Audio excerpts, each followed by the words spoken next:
My name is Randall Sorensen. I'm a CPA and I'm also certified in financial forensics. Today we're going to cover part 4 of a 5-part series on divorce. The topic today is following the paper trail.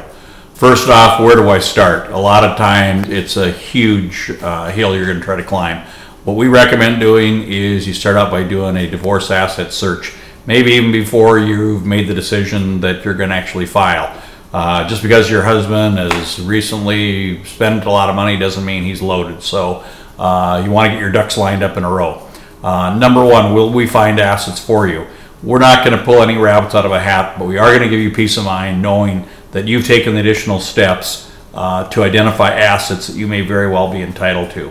What are we going to search for? We're going to search for cash, bank accounts, partnerships, corporations, real estate transactions, proceeds, income, retirement, fair market values. Unbeknownst to us, every year the IRS gets a little statement showing what the fair market value is of your retirement accounts. Can become very handy as far as tracking the valuation that's occurred in the various retirement accounts.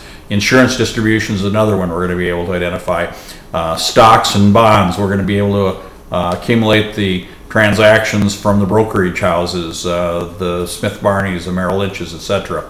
Also, we're going to provide you with asset trend analysis. Now, in the asset trend analysis, we actually have a detailed breakdown, goes from year to year to year.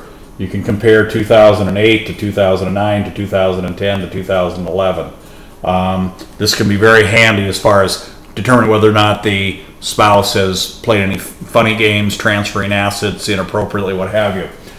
In addition, we're going to provide you with a reconciliation of asset to the affidavit filed by the spouse. Generally within 30 days after filing for divorce, you're going to be required to list out the assets. Now, in this situation, it's critical that you identify the assets that you held jointly, as well as any assets that we find when we do our asset search. The next item you're going to want to do is completely go through and follow our checklist. We're going to tell you exactly what steps to take. You're going to want to track down and verify all the account numbers with the various financial institutions. You're going to keep in mind that there's been numerous business mergers that have changed the financial institutions' names. You have to watch out for the account numbers. Some of those are changing frequently.